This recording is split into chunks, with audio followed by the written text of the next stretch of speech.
এ বাংলা এদেশে ভোটের দামামা বেজে গিয়েছে, জোর কদমে চলছে প্রচার। 19 এপ্রিল প্রথম দফা, 1 জুন শেষ দফা, সপ্তম দফার ভোট। আর এ বাংলাতেই 7 দফায় নির্বাচন। 7 দফায় নির্বাচনে বিভিন্ন দলের প্রার্থীরা জোর কদমে প্রচার শুরু করেছেন। আর আমরা এক এক করে 42টা লোকসভা কেন্দ্রের দিকে নজর রাখছি। এই মুহূর্তে সরাসরি জেলা এক্সপ্রেসে আমাদের নজর মেদিনীপুর লোকসভা কেন্দ্রে। মেদিনীপুর লোকসভা কেন্দ্রের বিজেপি প্রার্থী অগ্নিমিত্রা পল সরাসরি আমাদের সঙ্গে রয়েছেন এই মুহূর্তে। মেদিনীপুর লোকসভা কেন্দ্রে 2024 লোকসভা নির্বাচনে এবারের লড়াই অগ্নিমিত্রা পল বনাম তৃণমূল প্রার্থী জুন মালিয়া। অগ্নিমিত্রাদি সরাসরি রয়েছেন, স্বাগত সিএনএ। অগ্নিমিত্রাদি, প্রথমেই জানতে চাইব যে প্রার্থী ঘোষণা হওয়ার পর এখনো পর্যন্ত প্রচার পর্বে ঠিক কি রেসপন্স, কতটা সাড়া এবং কি ছবিটা আপনার সামনে ফুটে উঠছে অগ্নিমিত্রাদি?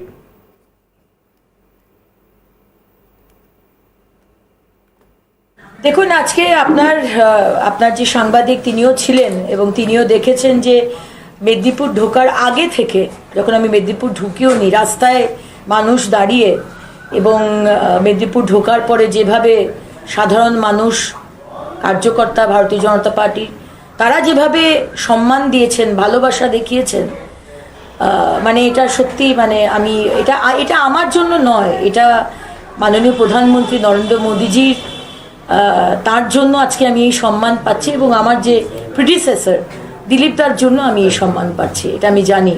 কিন্তু আমি সত্যি, মানে I am getting so emotional আজকে কার্যকর্তাদের এই ভালোবাসা দেখে, মানে অভূতপূর্ব একটি মুহূর্ত আমার জন্য। অগ্নিমিত্রাদি, এই মেদিনীপুর লোকসভা কেন্দ্রের একটা ইতিহাস আছে, যেখানে 1989 সাল থেকে লাগাতার 2 দশক প্রায় বামেদের দখলে ছিল এবং সেখান থেকে দাঁড়িয়ে এই মেদিনীপুর লোকসভা কেন্দ্রে প্রথম অভিনেত্রী সন্ধ্যা রায়, তিনি গিয়ে মেদিনীপুরে সেই বাম গড়ে, বাম দুর্গে ঘাসফুল ফুটিয়েছিলেন। তারপর যদিও তিনি আর নির্বাচনী লড়াইয়ে থাকেননি, সেখান থেকে 2019-এ আর একটা পালাবদল, দিলীপ ঘোষ সেখানকার সাংসদ হলেন। অর্থাৎ মেদিনীপুর একসময় এ রাজ্যে বামফ্রন্টের শাসনকালের আগে কংগ্রেসকে দেখেছে, মেদিনীপুর দীর্ঘ কয়েক দশক বামেদের দেখেছে, মেদিনীপুর তৃণমূলকেও দেখেছে, মেদিনীপুর বিজেপি সাংসদকেও দেখেছে। মেদিনীপুর বিভিন্ন দলকে যখন সাংসদ হিসেবে পেয়েছে, তাদের দলের প্রতিনিধিকে, সেই মেদিনীপুর নতুন করে 2024-এ কোন ভাবনার মাথায় রেখে ভোট দেবে বলে আপনি মনে করছেন?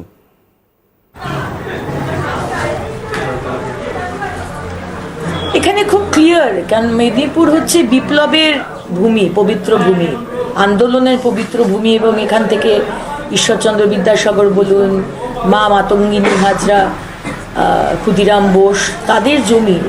এখানকার মানুষ বাংলার মানুষের মতনই আন্দোলন পছন্দ করেন এবং যে কাজ দিলীপদা করে গেছেন সাধারণ মানুষের জন্য, সাংসদ হিসেবে যে কাজ করেছেন এবং সংগঠক হিসেবে যে কাজ করেছেন, সেখানে আলাদা করে কিছু, এর মধ্যে কোনো কনফিউশন নেই, কোনো সংশয় নেই যে আমরা জিতছি কিনা।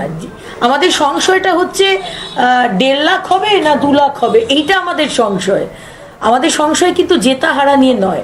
আর জুন মালিয়া আমাদের জন্য কোনো ফ্যাক্টর নয়। আপনি বারবার জুন মালিয়াকে আনছেন কথার মধ্যে। আমার কম্পিটিটর হচ্ছে, আমার ওপোনেন্ট হচ্ছে মমতা ব্যানার্জি, আমার ওপোনেন্ট হচ্ছে তৃণমূল কংগ্রেস। তাদের নীতি আদর্শের আগেন্স্টে আমাদের এই লড়াই। তাদের অপশাসন, তাদের দুর্নীতি, তাদের অত্যাচার, তাদের সিন্ডিকেট, দিনের পর দিন আমাদের কার্যকর্তারা কি কম লড়াই করেছে? তাদেরকে কেস দেওয়া হচ্ছে, আজ অব্দি কেস দেওয়া হচ্ছে, মারা হচ্ছে। আর মহিলারা তো সফট টার্গেট, কোনো কিছু করতে পারছো না, বাড়িতে চলে যাও, মহিলার ব্লাউজ ছেড়ে দাও, শাড়ি খুলে দাও। এটাই তো তৃণমূল কংগ্রেস করতে পারে আর করে এসেছে, এই রাজনীতিতেই তারা বিশ্বাস করে। সুতরাং এখানে লড়াইটা কিন্তু লড়াই খুব একটা নেই। তবে আমি অপোনেন্টকে ছোট করেও দেখতে চাই না, বা ওভার কনফিডেন্সও ভালো নয়। অপোনেন্টকে আমি সম্মান দিয়েই বলছি, লড়াই হবে এবং আমাদের দৃঢ় বিশ্বাস মেদিনীপুর আমরা জিতছি। অগ্নিমিত্রাদি, 2009 বিজেপির ঝুলিতে 4% ভোট, 2014 সেখান থেকে বেড়ে 14%, আর 2019-এ 1 লাফে বেড়ে 48%। এই কয়েক গুণ হারে এই বৃদ্ধি, এটাই কি আত্মবিশ্বাসের কারণ?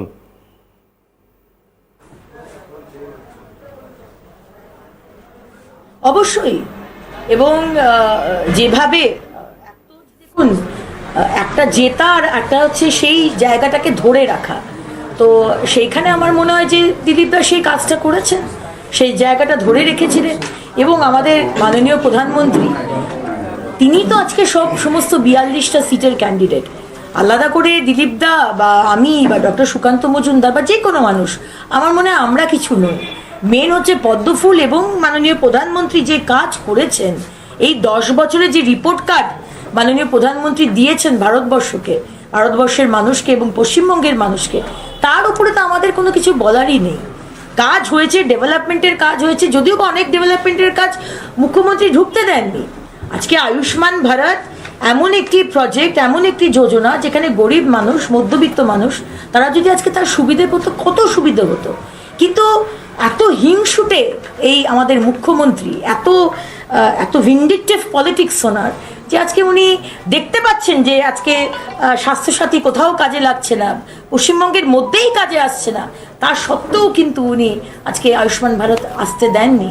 আজকে লোকে বাড়ি পাচ্ছে না, জল পাচ্ছে না।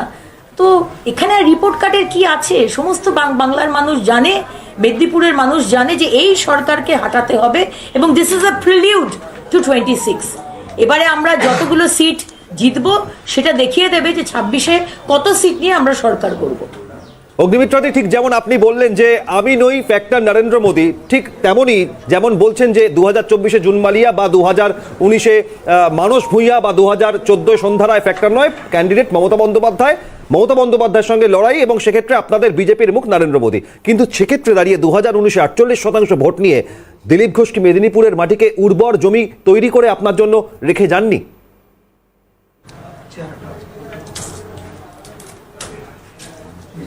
অবশ্যই, সেখানে তো কোনো অস্বীকার করার জায়গাই নেই। আজকে দিলীপ দা যেভাবে সাংসদ হিসেবে কাজ করেছেন মেদিনীপুরের মানুষের জন্য, এবং তার রিপোর্ট কার্ড কদিন আগেই উনি দিয়েছেন, এবং আরেকদিকে উনি একজন দক্ষ সংগঠক, উনি আমাদের এক্স প্রেসিডেন্ট, এবং এটা ভুললে চলবে না যে ওনার নেতৃত্বে আমরা 18টা সিট পেয়েছিলাম, 2 থেকে 18। সুতরাং এখানে তো অস্বীকার করার জায়গাই নেই যে উনি যে কন্ট্রিবিউশন রেখে গেছেন মেদিনীপুরে, সেই ব্যাটনটা উনি আমাকে দিয়েছেন। এবার সেটা নিয়ে আমি দৌড়চ্ছি, এবং আমার দৃঢ় বিশ্বাস যে আজকে যারা আমার টিমে রয়েছেন, সমস্ত মেদিনীপুরের মানুষ এবং ভারতীয় জনতা পার্টির কার্যকর্তারা, তারা একসঙ্গে লড়াই করে আবার মেদিনীপুর সিট আমরা মাননীয় প্রধানমন্ত্রীকে উপহার দিতে পারবো। অগ্নিমিত্রাদি, মেদিনীপুর লোকসভা কেন্দ্রের অন্তর্গত মেদিনীপুর, খড়গপুর সদর, নারায়ণগড়, এগরা, দাঁতন, কেশিয়ারি, এই বিধানসভাগুলির মধ্যে কোন কোন বিধানসভা আপনার মনে হচ্ছে যেখানে বিজেপি বেশি লিড দেবে, বা বিজেপির ক্ষেত্রে সেখানে উর্বর বা অনেক বেশি আত্মবিশ্বাসের জায়গা রয়েছে সেই সমস্ত বিধানসভায়?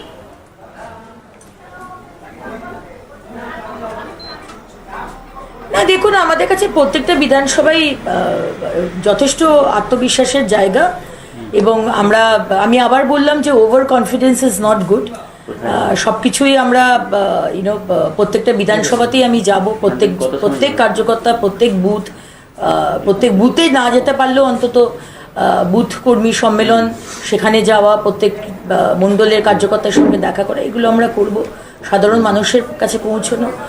সুতরাং এরম কোনো বলা উচিত নয় যে এখান থেকে এটা আমার গড়, আমি এখান থেকেই বেশি পাবো, সুতরাং এখানে আমার কাজ করার দরকার নেই, যেখানে আমি ভোটটা অতটা হয়তো পাইনি লাস্ট টাইম, তো সেখানেই আমি কাজ করবো, এরকম আমার মনে হয় না এই বিষয়গুলো আছে।